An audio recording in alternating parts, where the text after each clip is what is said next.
How is it going, guys, and welcome to the Olufemii channel. We're a group of teachers that want to shore up your video production skills in as little time as possible. Hey everybody, how's it going? Dave here. Today we're talking about some of the must-know sound effects tricks that you should know as a video editor. We're going to go through them really quick. I'm going to be using my own sound effects pack, the 360 Connect Transitions pack, to kind of demonstrate some of those sounds. So yeah, let's jump straight into it. So let's just choose a whoosh from the 360 pack, and this is what it sounds like. Okay, so one of the things I like doing is stretching the audio. Now, if you press R on your keyboard, it'll activate this right here, the stretch tool. And what you can do is you can stretch it to the desired length. If you stretch it out, the pitch of the whoosh is going to go down. If you stretch it, make it shorter, it's going to become like a more high pitch whoosh. So let's see those.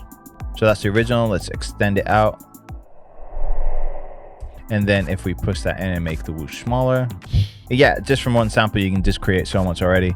One of the other ways of manipulating the length would just simply be right click and then go to speed duration. And then here you can put exact percentages.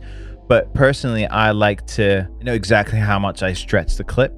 The other thing you might want to do is reverse the clip. So say you've got this whoosh right here. All you have to do is go into speed duration and then reverse. That's kind of a nice suspense, kind of like breathe in kind of thing you use for your sound design. And that could lead into like a hit or something. So I like stacking stuff all the time, so it's kind of nice having those options. Next thing I like to do is EQing. Now, EQing simply means you can change the volume of the frequencies. For example, if I go into my effects panel and look for low pass, a low pass filter, what that does is it has a cutoff point where it lets the low frequencies pass. So for example, without the low pass, this whoosh would sound like this. And with the low pass, so it cuts like quite a lot of the highs, so you can kind of adjust that to where you like it. And depending on what kind of sound you're going for, you can just use the low pass. Another one is the high pass, which simply means it would let the high frequencies pass. So it's pretty much the same idea, but just in reverse. So this is what it sounds like without the high pass. And this is what it sounds like with a high pass. So it lets all those high frequencies sparkle over us. So yeah, you get the idea. If you want to be a bit more precise and kind of scoop things from the mid frequencies, the best one would be a parametric equalizer. Stick that in, and then you press edit. So this is what it looks like. So say I want to scoop something up from the middle and just scoop it out, and so you can create loads of sounds just from EQing. So far I'm pretty much using one whoosh sound, and I've applied EQ, I've stretched the audio, so there's so much stuff you can do already. Now let's move on to the next thing you can do with your audio: pitch the audio. Now I'm just going to go into my pitch effect. Now pitching is basically exactly like the stretch tool, but you don't mess with the length of the clip. So I'll add the pitch effect in there. Now we've got semitones and cents. Cents are finer than semitones. So say I've got this whoosh right here, I can lower the pitch and see what it sounds like without it. -10, or go really high. Right there, you can hear some artifacts getting presented.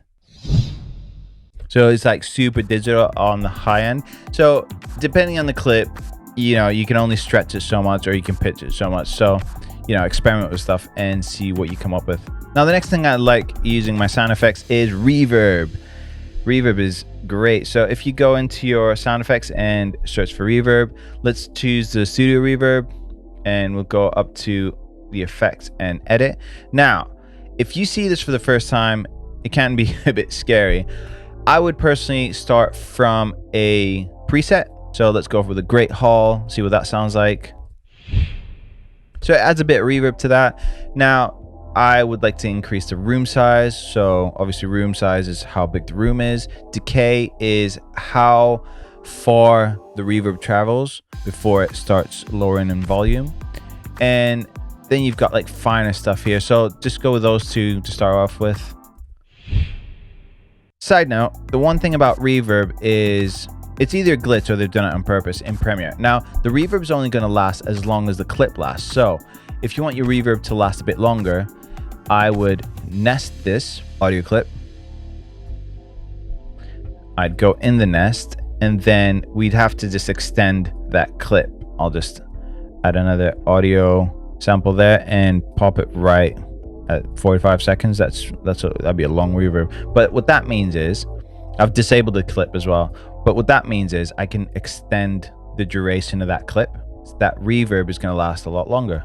So after I nested it, I need to make sure the reverb is on the nested clip. And as you can hear, the reverb goes on for as long as you set it. And so that's kind of a way to extend those reverb tails. Next is delay. I love using delay. And one of my favorite delays is the Valhalla stuff. So Valhalla, those two are free. You can just download them off the website. I'll just use this from right here and go to the edit. So this is what it looks like. Super easy to kind of understand. The interface is pretty cool. So that's got quite a nice modulation. Feedback is how many times those repeats repeat themselves. So let's mess with those settings. I like that. So this is one of my favorite delays. There is so much you could do with it. So let me show you the other one. That's really cool as well. The echo. Again, really simple interface, simple to understand. Let's increase the delay. So that's because the room is super small.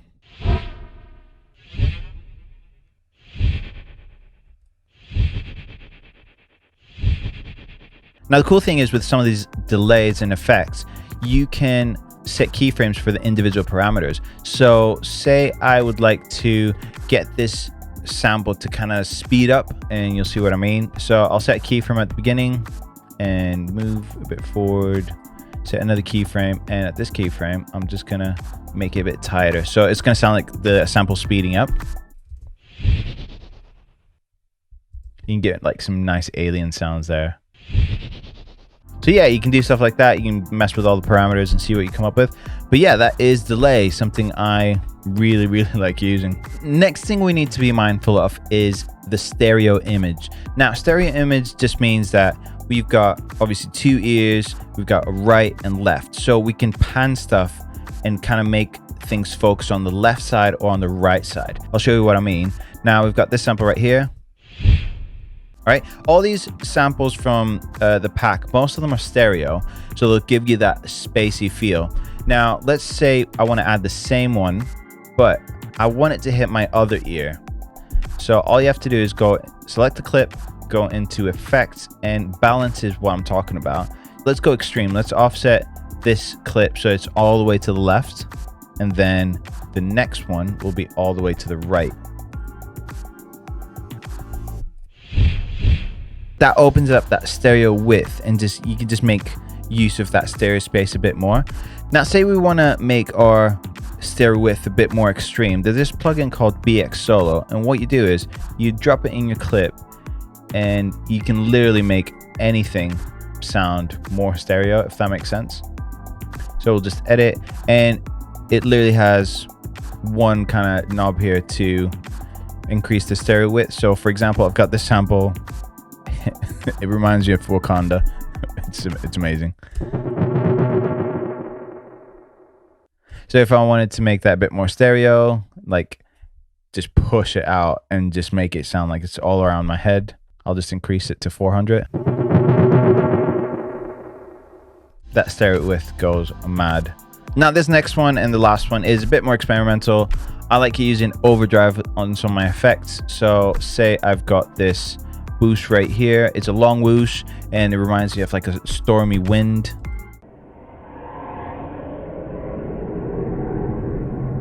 If I wanted to make that a bit more aggressive and make it sound like there's rain and storms and all kind of stuff. I like using the guitar suite, and what that does is it's got like a few options, but what I'm gonna go for is like let's go with a smooth overdrive and see what that sounds like.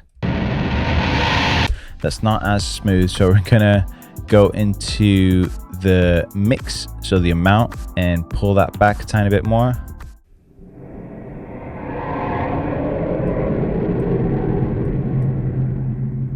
So what that does there is what we call, it adds some hair to your sample. So without it, it's quite smooth. Makes it a bit more aggressive. Obviously, I'd go through these and just adjust some finer details. That is it. These are some must-know sound effects that I think video editors should know. They're easy. Everything's in Premiere Pro. I hope they help. Until next time, peace.